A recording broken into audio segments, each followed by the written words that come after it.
This little section is kind of like, well, let's be honest, it's a little bit of showing off. These are 4 news Emmys. You can get them on eBay. And one of my favorite moments, meeting Queen Elizabeth II.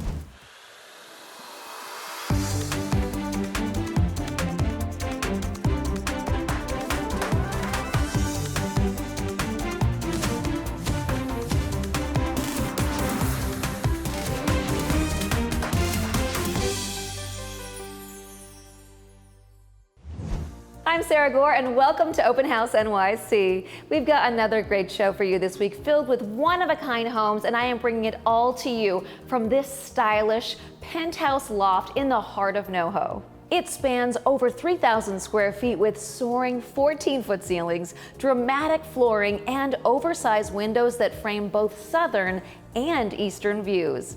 Check out the flow in this great room with sun-drenched living and dining areas, plus an open kitchen filled with reclaimed hardware and doors from a 19th century factory. How's that for industrial chic? But when you really want to take it to another level, literally and figuratively, head upstairs to this rooftop retreat with its very own sunroom. There are 4 bedrooms in all, including this stunner of a primary suite, which will certainly make for a perfect start and end to your day. Well, from one reimagined loft with outdoor space to another, we are starting things off at this impressive triplex in the West Village. This over 6,000 square foot home is truly one of a kind, with expansive living and entertaining spaces, plus exposures in every direction. There's even this delightful roof terrace that puts Greenwich Village right at your feet.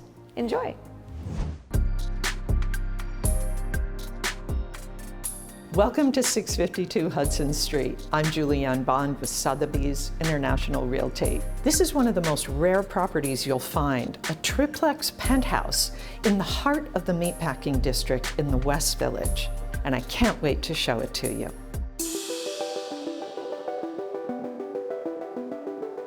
With over 6,100 square feet, over 3 floors, with 3 bedrooms and its own roof deck, this home feels like it stands on its own island. And you feel that the moment that you walk into this grand, sun-filled entertaining space. And with the 31 large windows that frame the open, protected, classic downtown Manhattan views like works of art, you know that this is a place you can call home. Large enough for your favorite vintage furnishings, but intimate enough for gatherings of close friends. The focus of this sumptuous living room is a wood-burning fireplace. And who hasn't dreamed of a romantic evening in front of a fire in the West Village?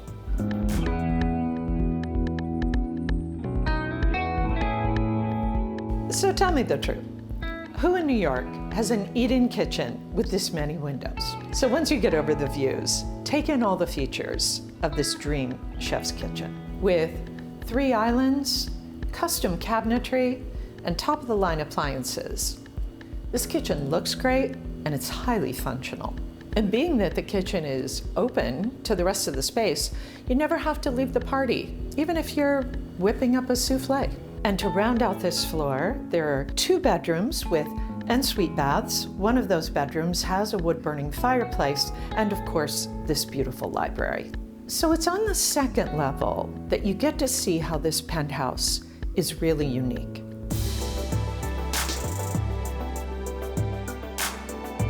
This great room has open, protected views to the south, east, and west.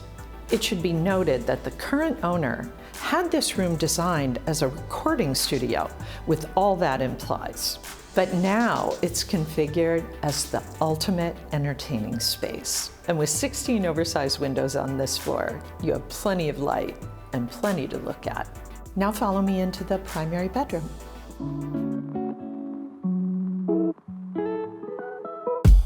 The primary bedroom occupies its own corner. Pin drop quiet, it still has plenty of light from 2 exposures to the east. It's large enough for a king-size bed and a sitting area.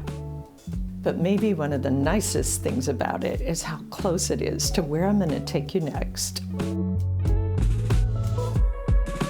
So I've saved the best for last. This incredible roof deck is perfect for entertaining, sunbathing, or Just a little quiet time on your own above the village. And even if the weather is less than perfect, there's an enclosed sunroom with a full kitchen and a half bath. And there are plenty of little places where you can just relax. I hope you've seen how this triplex penthouse is truly a rare find in a truly exceptional neighborhood. Thanks for joining me. Coming up just after the break, we are in the Hollywood Hills. We'll see you in just a few.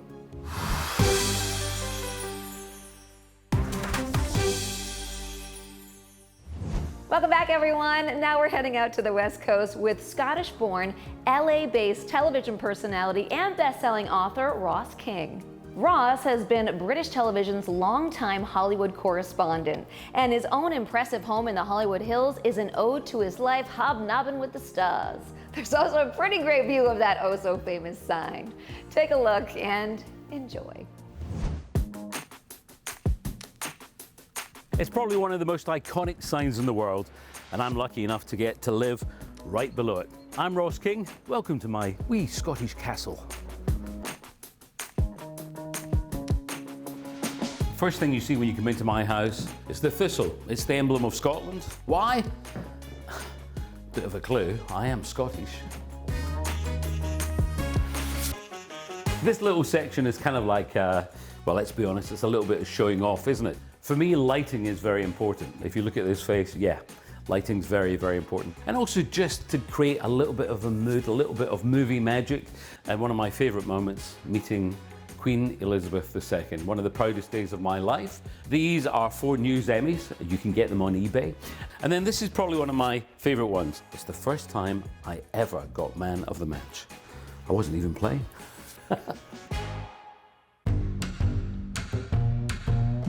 I always think it is important to have a place that you can work and you can relax into.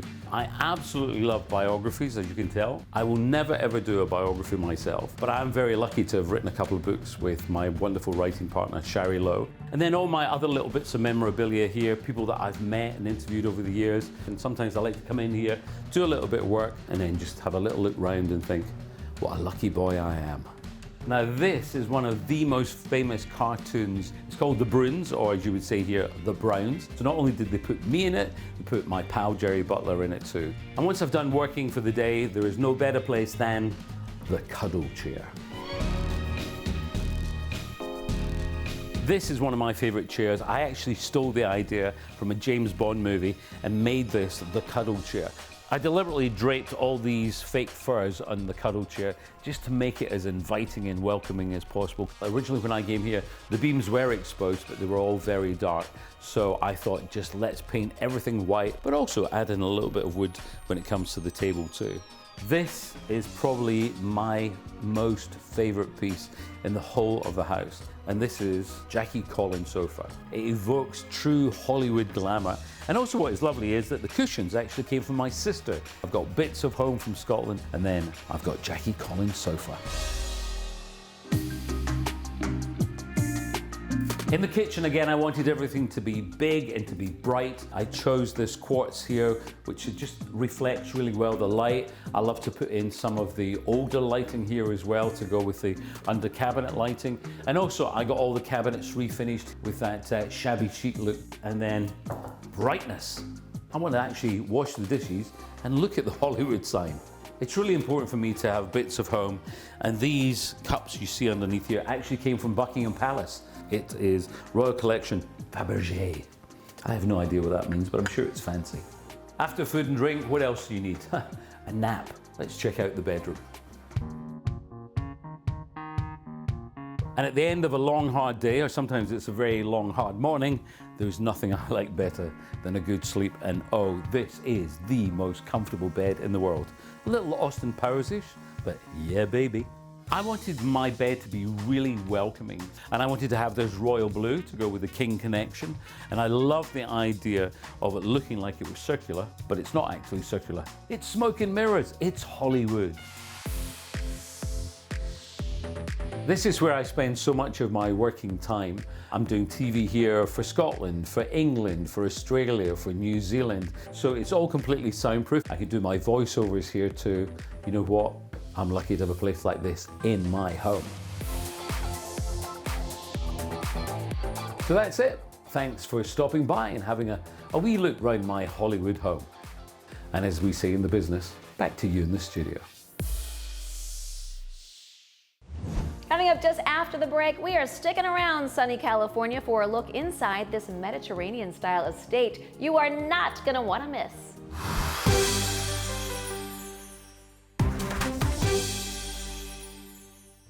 Welcome back, everyone. Now we explore this Mediterranean-style estate in Santa Monica with owner, designer, and entrepreneur Julianne Bond.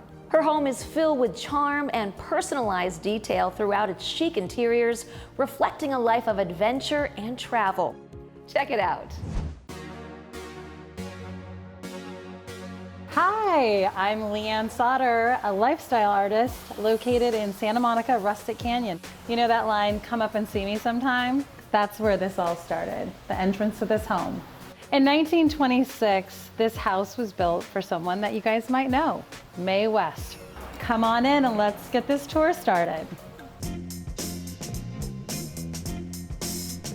The first stop on the tour is the Great Gatsby Room. I call it the Great Gatsby Room because I really feel like the flow of this house was just the essence of that era. I kept everything original, from the beautiful window to the wood floors in here, and everything just needed to feel very glamorous, the way Mae West would have loved it. Down to the chandelier with the chains hanging over a lucite table. We've got everything, including hand-painted wallpaper, that just frames everything perfectly in all these neutral, beautiful tones. So this was our glam room, the girls' room. Once you're in the kitchen, this is where all the magic happens. Everything in this space is designed around texture. So this light fixture, it has such a depth between metals and glass. You can see this custom pot rack is hand hammered. It's just like a family. There's just so many different layers to it all. And over in the breakfast nook around the corner is where we spend a ton of time. This is a 1930s chair that we had shipped over from France. It kind of matches the era of the home. I can't even tell you the countless moments that I cherish that were created around this breakfast nook.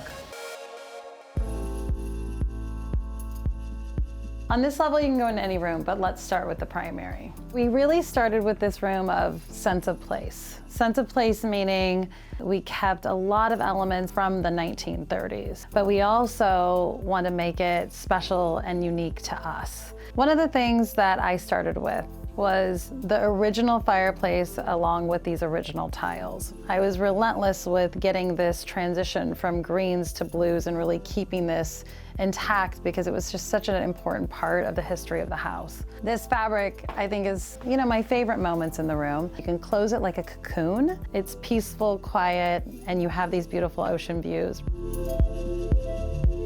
Welcome to my dream closet. And it starts with having its own bar. It's got Gucci wallpaper. It's got all these beautiful moldings that were inspired from a trip to India. It's got enough seating for at least 4 to 5 people. Not a bad place to spend a lot of time with your friends. To complete our tour, it's off to the Oasis. Welcome to the top tier, the top level of the house. This is a great place to hang out in our fire pit, kind of Bali inspired. And then we have our jacuzzi, which has beautiful Spanish tiles, and our exclusive West Channel bar. This is where I come just to take a breath, hang out, and find some peace. Thank you so much for coming with me on this journey. See you next time. When we come back, we explore this chic pied-à-terre. We'll see you in just a few.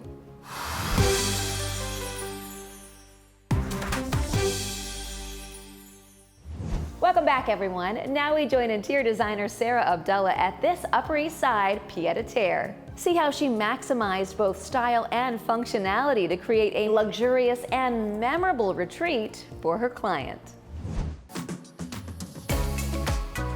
What I love most about design is creating spaces that bring people together. Hi, beautiful people. I am Sara Abdallah, and I am the founder and CEO of Functional Creative Design.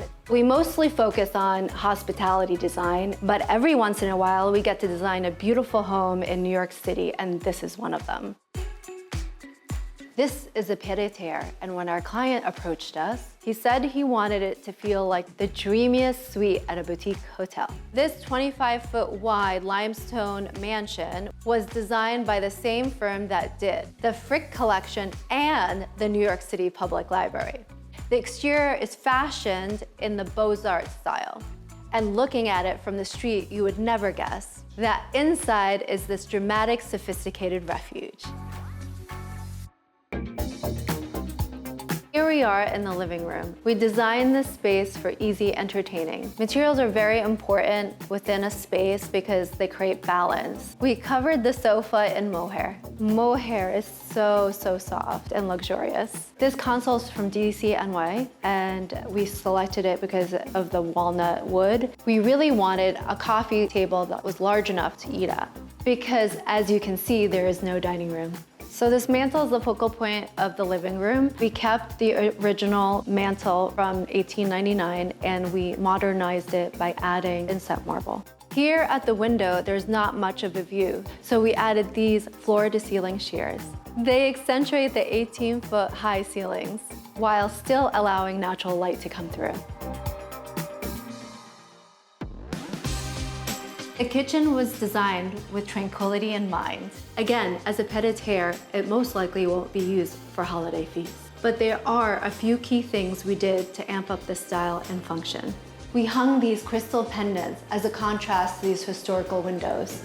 Our clients love nature, and so we wanted, when they were sitting at the serenade table, for them to feel like they were looking out at a garden when enjoying your coffee in these beautiful Carl Hansen chairs. Our clients are big entertainers, so we use this area for wine storage. So why don't we go take a look at the bedroom?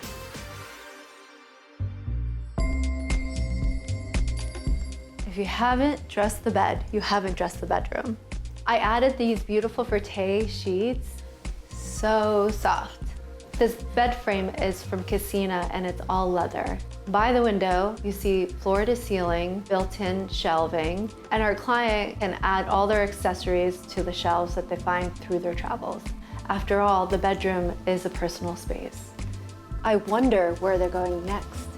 And the lights by the bed from a designer in California. It reminds the clients of where they're from. We put in this mirror because when you step outside, you need to look good because this is New York. Ready to hit the town.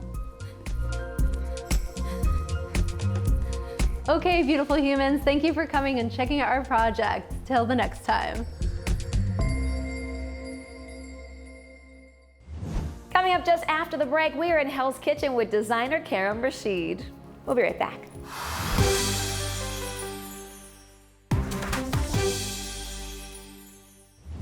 Welcome back, everyone. Now we're in Hell's Kitchen with designer Karim Rashid. Karim believes that every space that you live in should be designed with one goal: to make you happy. It's as simple as that. His own home is his laboratory and art studio, and the perfect example of his vibrant aesthetic.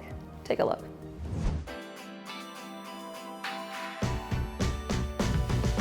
Hello, this is Karim, and this is my apartment in New York City. I believe that design is about making a better human experience. I need to have a lot of color. I need to have a comfort, a kind of contemporary feeling, a language that feels like I'm alive now, that I'm living now.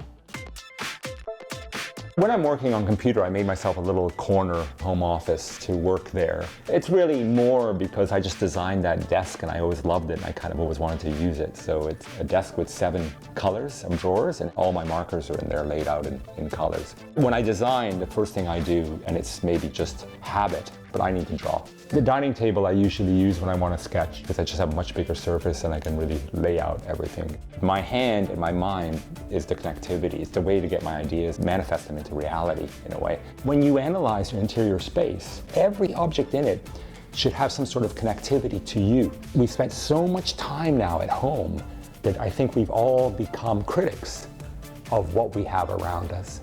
So when I design interiors too, I really immediately think about comfort. We as human beings are asymmetrical, we're amorphous and organic. Then the thing that I'm sitting on needs to also work with me. When there's a new prototype that I've designed, I bring it into my place and I kind of live with it. For example, this table is for an Italian company called Slide. It's made of compression molding. It's a very strong, nice table and still one of my favorites. You know, if I'm on this table and I spill a glass of wine, it's not going to go over the edge and destroy your carpet. The carpet here is a kind of 3D pattern that I've developed, and it kind of gives a positive spirit. And I've always kind of been obsessed with that idea of bringing into an interior environment when I design hotels or condominiums or anything, is to shape kind of a higher energy experience for people. So they feel good when they walk into a space. They feel positive and alive and inspired too.